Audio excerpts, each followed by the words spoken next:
now, I think. Yes. Okay, so what we're gonna do in this, I mean, and it really does blow that we're having to do this virtually, because doing a beef grading presentation is a whole heck of a lot easier whenever you can actually see the stuff in front of you, because all of this is just pictures. But we're gonna kind of go over the basics. The biggest thing with this presentation, and this is actually my first time doing this all together. I've done bits and pieces and put them in different presentations, but this is the first time that it's solely 100% beef grading and not everything else on top of it. So we can get a little bit more in depth with this. But information that you get from this does not certify you to be a USDA grader, obviously, right? Because you're not going to get that certification from it. It's just going to kind of be able to give you those basics that whenever you're looking at your own carcasses, you can kind of estimate where you're at.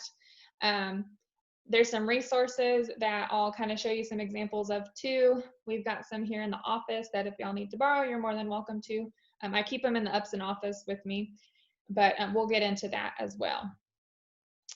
So we're going to talk about two different types of grading. We're going to talk about quality grade and yield grade. We're going to start with the quality grades though. So quality grade is evaluating based off of factors that affect palatability. So there's multiple of those different factors. It can be carcass maturity, firmness, texture, color of the lean, and the amount of distribution of marbling within that lean. And then from there, then you assess yield grade. And a combination of quality grade and yield grade is going to give your total carcass grade for that animal. Yield grade is going to be the percentage of the 4 primals. So you're going to have your chuck, your rib, your loin, and your round. All of these are going to include not just the cutability portion of it, which yield grade can be considered cutability, but cutability cannot be considered yield grade. Little confusing, but that just means that yield grade is the overall term and there's multiple different factors. Cutability is just one of those, but you can't say that the cutability of the animal is the entire yield grade just because there are more factors that go into that. Some of those factors include external fat, the amount of kph, which is kidney, pelvic, and heart fat, the ribeye area, and then the hot carcass weight as well. So what's palatability? Does anybody have any ideas on what palatability is? It's 3 different things, and it was actually on that last slide if you're looking at it. Does anybody have any guesses?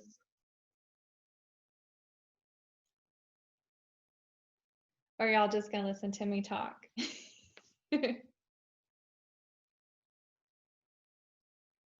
Anybody?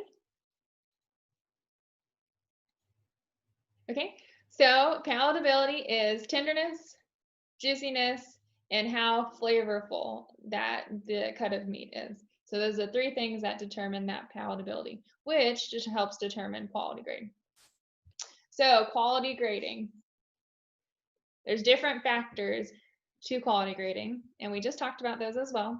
I mean, we're kind of already going over a review. So you've got your carcass maturity, you've got your firmness, you've got your texture, your color of the lean, and then the amount of distribution of marbling within that lean.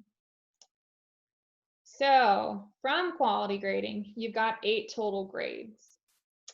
So these are going to be some terms that y'all are going to be a little bit more familiar with. We're going to go from the highest grade to the lowest grade. Does anybody have any idea what the highest grade is?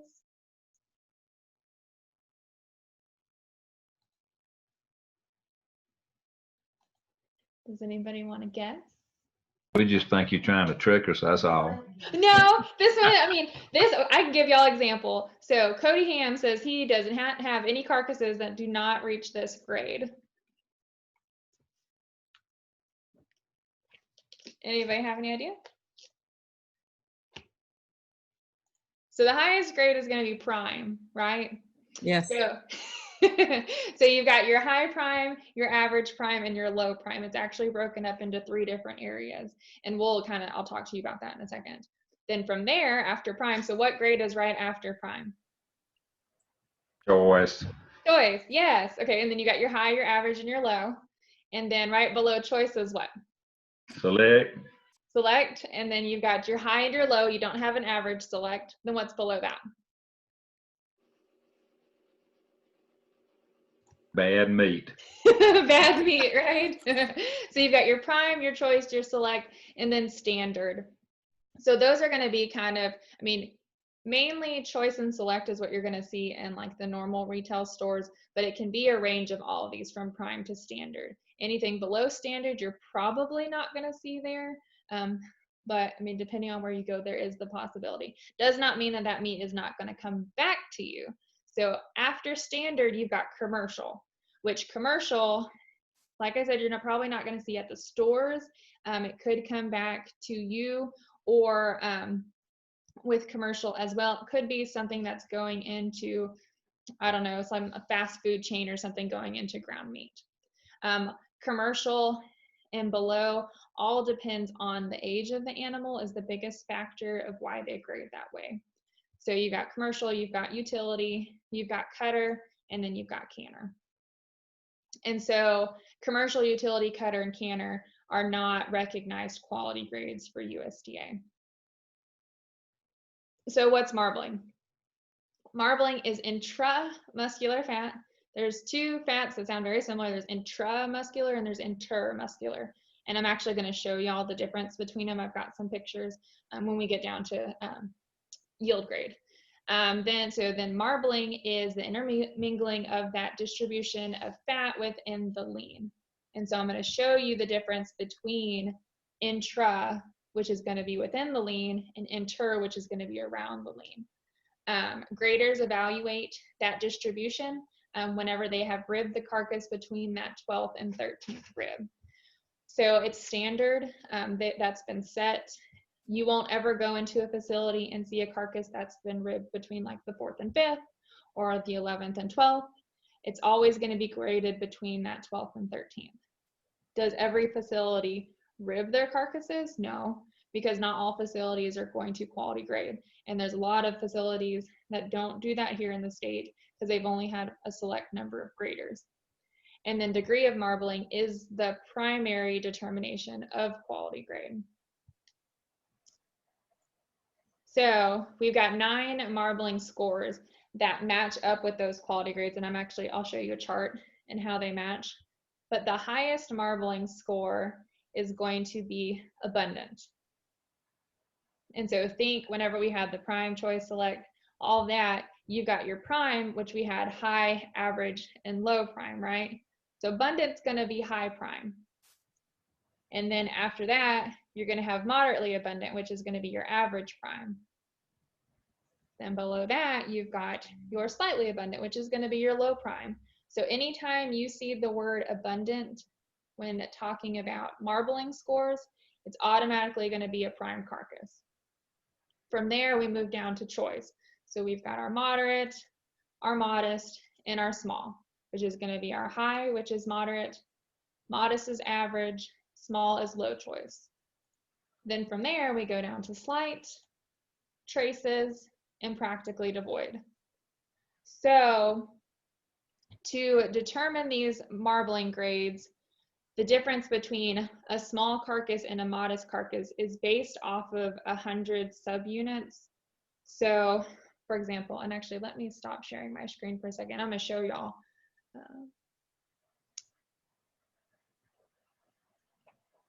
How do we stop sharing? Stop share. Okay, y'all can see me, right? Yes. Okay, so for example, and I've got these cards here, and I have to like hold them up to you. So these are official USDA grading cards. So these are one of the tools that I was talking about. I don't know, fortunately or unfortunately, when I ordered them, which this is about 2 years ago, it was perfect timing, I guess, because right now they're out. They're not in stock. We've got a couple here that people can borrow, but they're ones that I like to use for classes and stuff. But for example, you've got these two, and I know it's kind of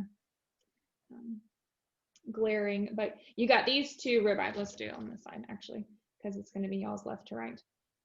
So you can see that this ribeye has a little bit less of those little white flakes in it, right?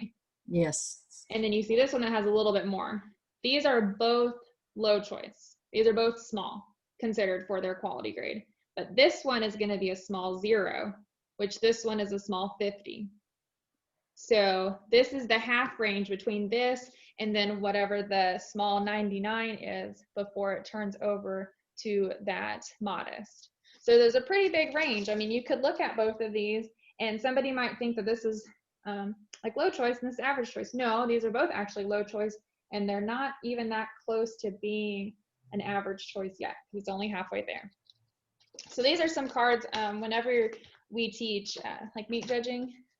These are cards that all of the contestants typically have for practicing. They're kind of just the bases. They're these official USDA marbling photographs. And they are prepared by the National Cattlemen's Beef Association. And so all universities and meat judging teams have different ones of these. Each kid typically has one as well. So let's go back to sharing our screen. Make sure we're sharing the right one. So y'all can see my share screen again, right? Yes. Perfect. Okay. So we have from abundant to practically devoid, and each one of those, so from practically devoid, or I guess let's go from small to modest, there's that 100 unit gap. From modest to moderate, there's that 100 unit gap. Moderate to slightly abundant, there's that 100 unit gap. On here it says they're typically within tenths. A lot of times they'll be based off of like, you might do a small 50, but it could also be that you have like a small 52. So it can be that close, but most of the time it's going to be a rounded out number. Okay, so now what I'm going to do is I'm going to show you picture examples of each one of these. I mean, it's ranked somewhere between that 0 and 100 subunit, but these are going to be examples of those different quality grades or those marbling scores. So this is going to be abundant. So you can see there's all, and y'all can see my cursor, right? Moving around. We can. Okay, so you can see all these different striations in here. So these little kind of, they look like specks of fat in it. That's going to be your marbling. But like this up here, not considered for marbling. Down here, not considered for marbling. These pieces down here, also not considered for marbling, or this over here. Those do not go into the quality grade. Those, it's a different type of fat that we're going to talk about in a little bit. So this is your abundant. This is the highest prime that you can have. Then from there, these pictures are not all the same. That's where I had to get these images from. They're kind of different colors. So this is going to be your moderately abundant. So if you go back, all of that fat streaking in there is going to be abundant. So that's going to be your high prime. Then you can see each time you're going to be able to see a little bit more lean and a little bit less marbling. So this is going to be your moderately abundant. From there, you go down and you've got your slightly abundant. So those are the kind of the three, your high, average, and low prime. Then from there, you go down even further and you go down to your moderate. And this is going to be your high choice. So we went from prime down to choice. Not a huge difference, right? So this one's probably going to be lower on that scale between that 1 and 100, whereas this one's probably going to be a little bit higher for your high choice. And then from there you go down a little bit more, see a little bit more lean, a little bit less fat. You've got your modest, so this is going to be your average choice. So all of those quality grades in these ribeyes that I've just showed you could all be considered CAB, certified Angus beef. I mean, there's all these other qualifications you've got to meet as well, but from your average choice and above, those can all meet CAB certifications. Small does not, because it is going to be your lower 2/3 choice, and to meet CAB, it's got to be your upper 2/3 choice. So this is going to be your low choice, small. Then from there, you go down to slight. So slight is going to be down when you get to select, and you've only got a high and a low slight, and they have those ranges as well from 0 to 100. Those are going to be a little bit harder to determine just because there's a lot less fat streaking in those compared to the other ones. So I told you I had a chart kind of telling you what the grade was versus what its marbling score was. So, I mean, this is kind of just all of it broken down. You go from your high, average, and low, which are all your abundance. And then you've also got these abbreviations, and we're at the end of the presentation, after we get through quality grade, I've got some data that had been given back to an extension agent in the state, and they let me borrow it. And they didn't get information like saying it was prime or saying it was abundant. They got back these different abbreviations. And so if you don't know what they mean, you don't necessarily know what to do with them. So you've got from your high prime all the way down to your standard or select, select or standard. Keep in mind, for USDA certified meat grades, it only goes from prime, choice, and select. So standard is not considered a USDA meat grade. Does anybody have any questions yet?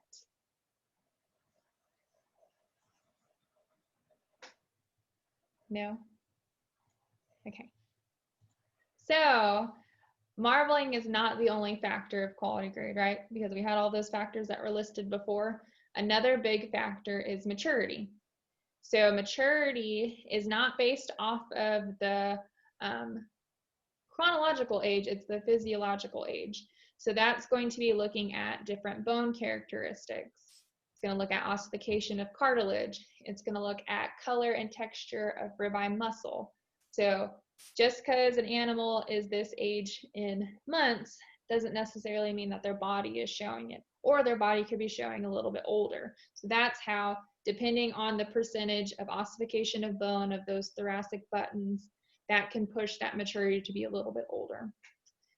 And then on this is kind of an average or an estimate of the ages and what maturity level that they're at. Like for an A maturity level, it's typically between 9 and 30 months of age. And so A maturity, all of these quality grades that we just looked at, that would be their quality grade. If it showed that it was slightly abundant and it's A maturity, then it's slightly abundant. If it goes down to B, C, D, or E, that's going to affect those quality grades. Just because the ribeye looks like it should be slightly abundant, if it's got that age and those bones have started to ossify, then it'll actually push down those quality grades. It's kind of a lot of math behind that. You'd actually, if you wanted to figure out how to do it, you'd have to look at the percentage of ossification, and then you'd have to deduct those to figure out what it is. So it's a lot that goes into it. These are actually all kind of traits or qualities or skills that, at least for collegiate meat judging folks, they get to learn all of these. So then they, in the future, if they want to go into the meat industry, they have the ability to understand quality grades and determine it. And it opens up a lot of doors for them. So that was quality grading. A lot of information, right? A lot goes into it. The biggest thing from this as a takeaway, and I've got a little like fun facts at the end, but I'll go ahead and throw it in now. We can say it twice. You can't determine accurate quality grade based off of a steak. It's gotta be when that carcass is hanging, after it's been freshly ribbed. It has a certain amount of time before the bloom will set in, and it'll actually appear to be higher quality or lower quality than what it actually is. So it's got to be an immediate, any more than like an hour after that it's been set, then that bloom is going to set in, and it's going to appear differently than what the actual quality grade is. So yield grade, that quality grade is a lot of information. Yield grade is a lot of math, and we're going to go through it pretty quickly. We're not going to do an example one. Back whenever I taught Introduction to Animal Science, before I taught meat science, we actually had to do a bunch of different equations. They had to memorize all these equations, and it was just kind of a skill that some of the kids were able to learn back in their freshmen in college. So there's 5 different yield grades. Can anybody guess what the 5 yield grades are called? They're really easy. I'm going to give you a hint of one of them. Yield grade 1. So from there, Yield grade 2. 3. Ooh. Wait a minute, 3, 4, and 5, right? Exactly. Are we there yet? So they're really easy, right?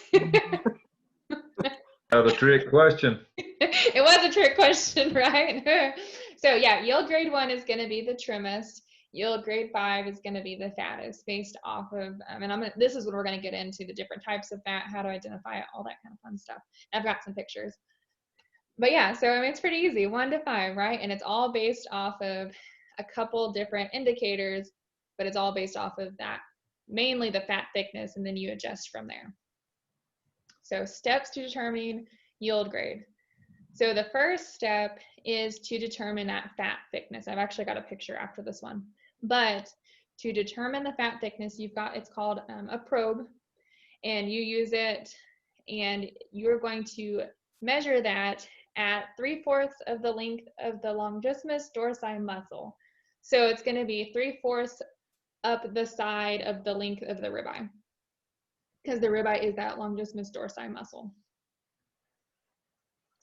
So these are horrible pictures that I wish I would have still had my phone back when I was coaching, and I would have had the pictures I actually had from different Tyson plants and Cargill and stuff. So the best picture I could find was actually a pork carcass, which is kind of funny because this is a beef carcass presentation. But here's a beef carcass. The pictures are so small I had to expand them. But this is where you're going to measure it from, and this is going to be what that probe looks like. It's fat thickness probe. On it, there's different notches, and it can tell you specifically what those measurements are. But then here's kind of a better example from this pork carcass down here. So you're going to go 3/4 up what that ribeye is going to be. Same with pork carcass, you go 3/4 up what that loin is going to be. So that's going to be how you're going to start. Based off of that measurement is going to give you your beginning number. From there, you adjust based off of how it differs from a 600-pound hot carcass weight. So to determine hot carcass weight, you take your live weight, or to get your, you're going to take your live weight, you're going to take out take off the hide, you're going to take off all of those intestines. Well, and it kind of depends. I mean, some people might leave in like the kidneys and stuff, depends on the facility. So that could or could not be going into your hot carcass weight.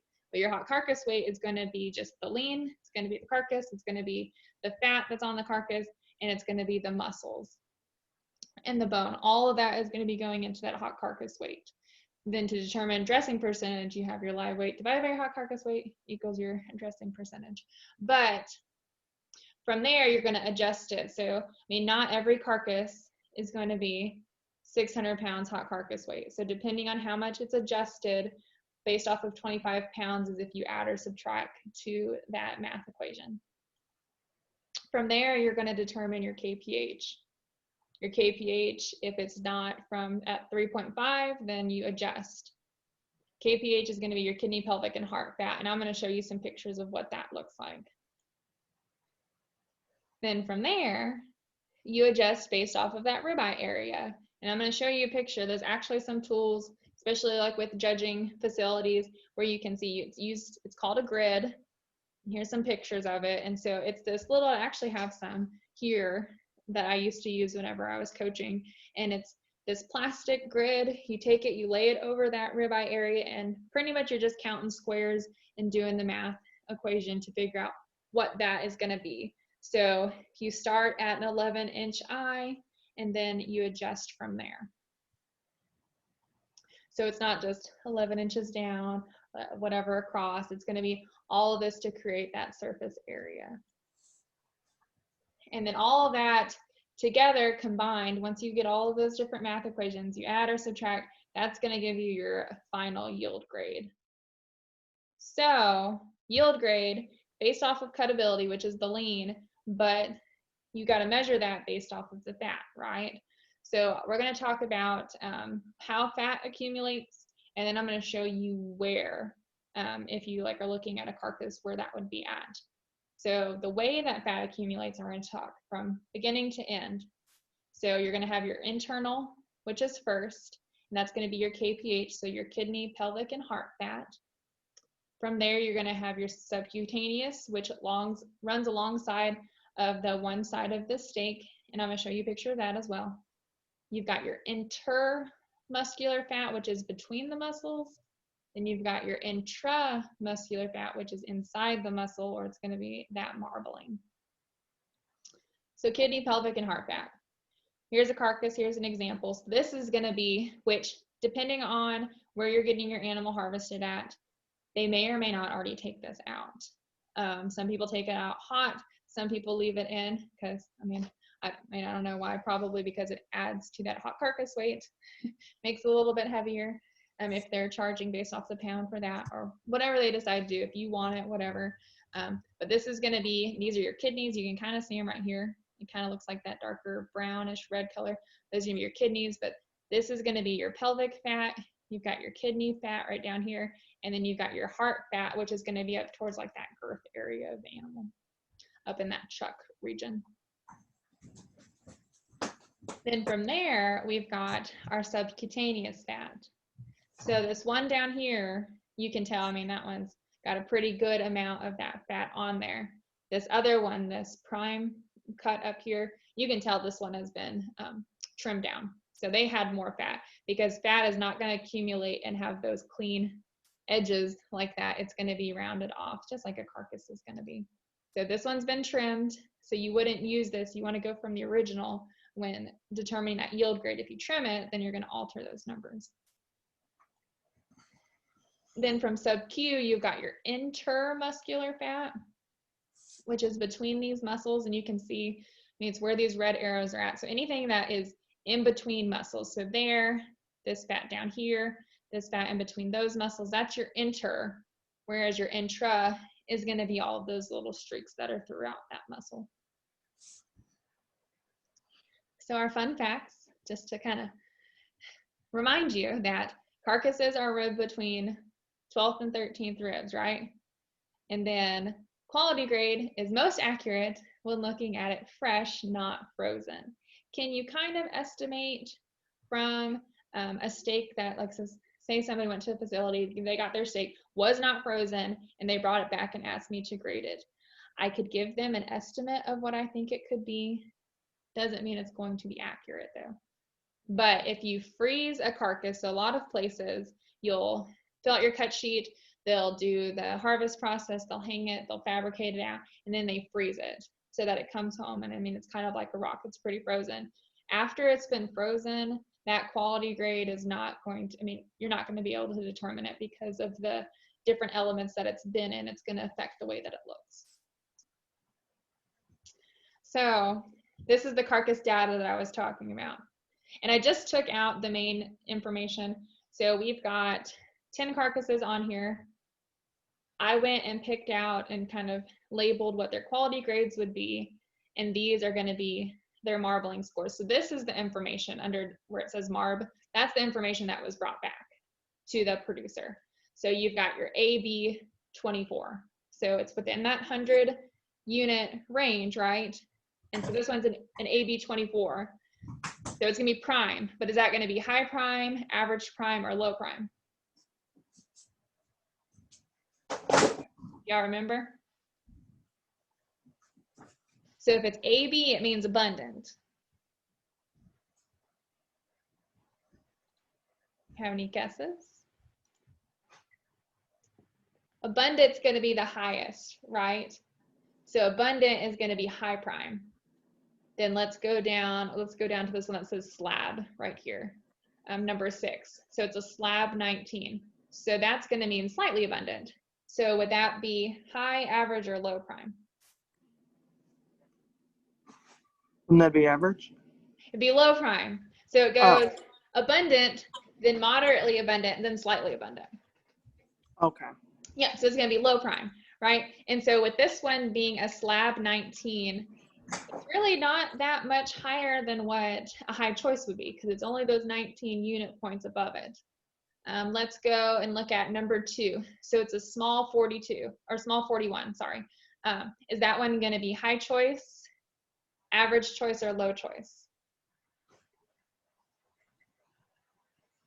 Do you remember what our list was? So the marbling equivalents to choice: high choice is going to be moderate, average choice is going to be modest, and low choice is going to be small. So if it's a small 41, It's going to be low. low choice, right? Yes. So then MT stands, and this is where it kind of gets fuzzy. So MT stands for modest. So modest 80 would be that average choice, right? And then MD is moderate. And that's where people can get confused sometimes. That's going to be your high choice. And then if you look down at this number 5, a small 92, I mean, that carcass was pretty dang close to being able to rate as an average choice, which if all other qualifications matched, it could have been put into CAB certification. But because it was rated as small 92, it wasn't able to hit that. And then you've got like your slight down here, which is going to be your select. So if it's a slight 35, is it high or low select?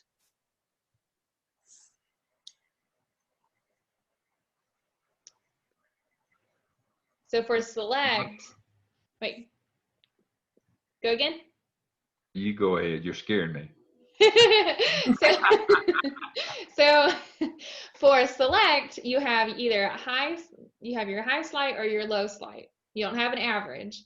So if it is from 0 to 49, it is going to be your low select.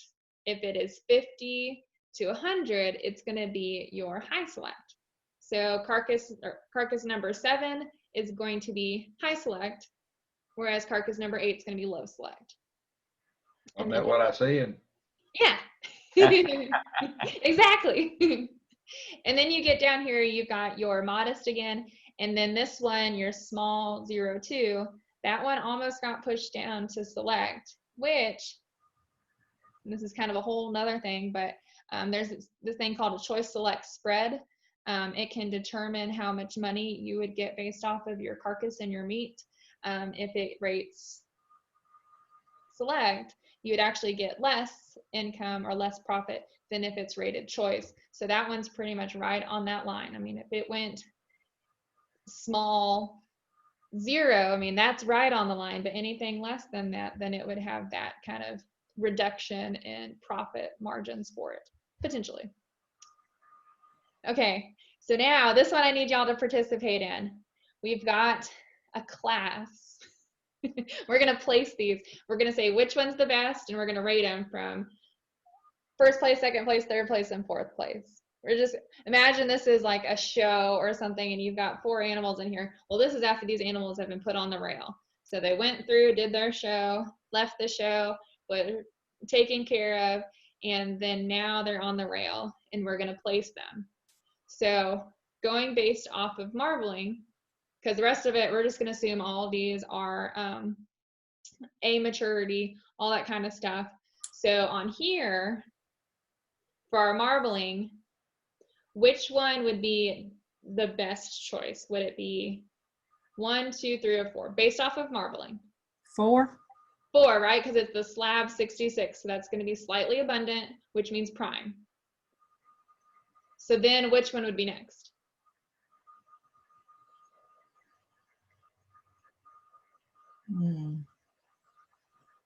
This is where it gets hard, because MD and MT, Yeah. a lot of times you can switch it, right?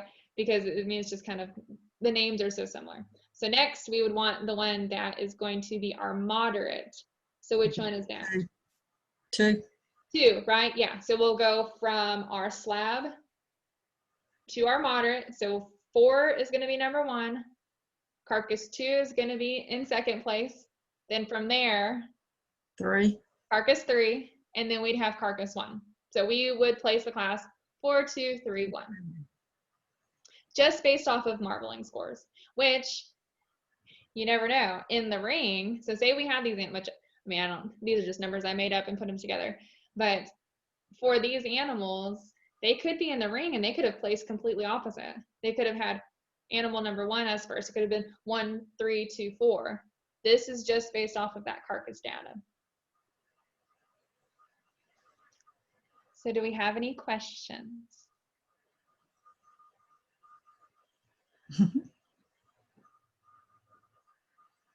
Are y'all done listening to me talk, or do you want to go over some more things? I've got plenty of stuff we can talk about. So this was just, and I kind of, oh, if y'all, Wesley, did you have something? I saw you unmuted yourself.